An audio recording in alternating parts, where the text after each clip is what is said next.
Hello everyone. It's James again.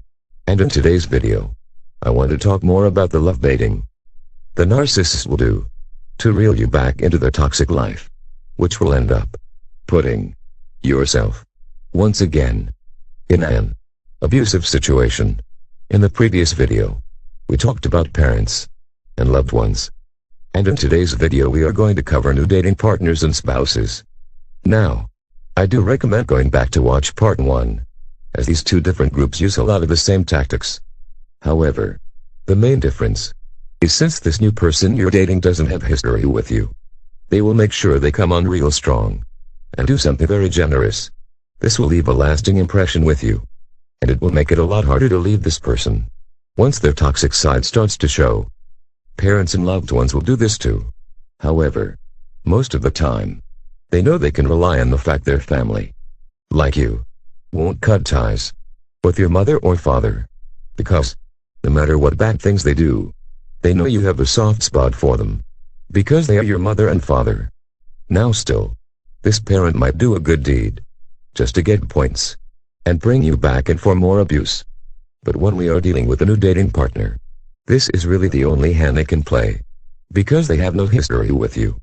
As I just mentioned, this is why they might buy you a really over-the-top gift when they barely know you. They might learn your favorite foods and cook them all for you every day, every week, and they will act like an angel while doing so. Then out of nowhere, they will start a fight with you for little to no reason at all. This pattern is what we talked about many times, the sweet mean cycle, where they are intensely sweet for a period of time. Then they switch to being uncontrollably mean. And the main thing that happens during this is you remember the lasting impression they gave you when they first met you, and being the nicest person you've ever met in your entire life. This charade was purposely done because they know you will have a hard time getting rid of someone that you've built a bond with, or you have a connection with, because when they start their mean act, it will throw you off to the point where you won't be expecting it, and you might act like a deer in the headlights, just frozen. Then you will overthink the situation, second-guessing what you might have said or done that triggered this outrage by this new dating partner. You will try to rationalize things by saying to yourself, everyone argues sometimes, or maybe they had a bad day at work. This is the time this narcissist or other toxic person will transition right back into the nice part of the cycle again, and this falsely confirms to yourself that indeed it was just a fluke, that they really didn't mean the horrible things they said and did to you, and that they really love you. And it's this false mindset and thinking the victim has that allows this toxic person you're dating to be successful in using and abusing you. Because once they have another outburst of mistreatment towards you, they know your mind will go back to the days of when they were nice and kind to you. And it's those early good days that will allow you to fall for their future bait when they do something extremely horrible, such as cheating on you, mishandling your money, and the list goes on and on. They know these are things that shouldn't be tolerated, and no human being that knows their own worth would stay with such a person that has done these things. But they know your brain and heart are stuck on when you first met, when times were great, when your endorphins were shooting wildly in your mind. And though they've done such a horrible thing, you will do whatever you need to do to get that wonderful feeling back. And that includes believing their lies. Because sadly at this point, you are just chasing a high, an emotional high. You see, these toxic types are masters of bringing you to such an emotional state of feeling like you're flying. So when they make you crash, you won't use logic and leave, because you will want to stay and see if you can fly again. Now it's important to note, the types that are most susceptible to this are those exposed to narcissistic abuse in their childhood. However, even if someone was raised in a loving home, they still might fall for it. All it takes is for them to have a down part of their life. And here comes this lovely person with all of the answers, taking you to an emotional place you never knew existed. Then they rip it from you, and now all you want to do is get it back. This is how the dating partner love baits you. They use the fact they were nice for a period of time to trick your mind into believing that if you do this thing or that thing, you will get that wonderful feeling of love again. The dating partner knows they don't have a long history with you like your family does. So they make sure they make up for it by what some call love bombing. They overload your senses with the drug-like pleasure. Then out of nowhere, when they feel you are hooked, they rip this drug-like pleasure away from you.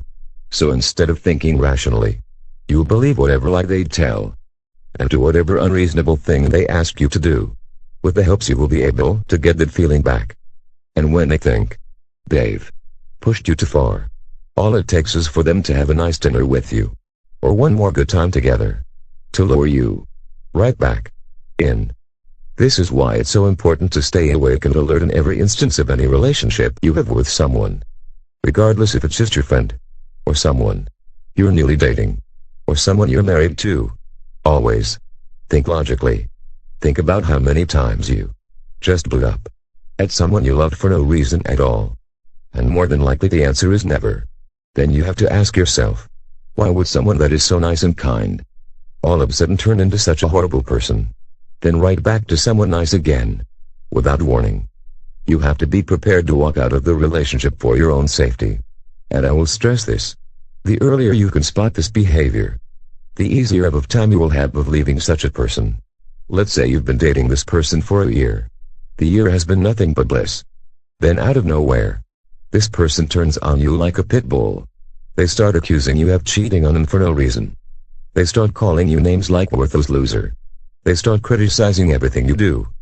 When before they make it seem like you can do no wrong, you need to step back and look at this situation real seriously, and realize the first year was an act in order to get you to this abuse stage. And this abuse stage is really how this person is and always will be.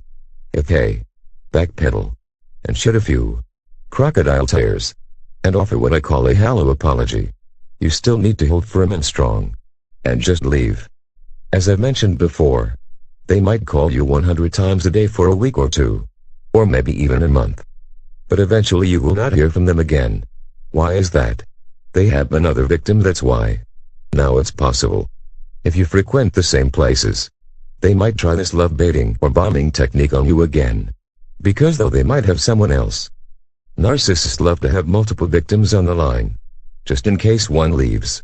But if you've only been dating this person a year, 2 years, heck even 10 years, and you see the light and leave, providing you don't have many kids together, after an intense several months of them trying to date you, you will notice they will just disappear more than likely, never to hear from them again.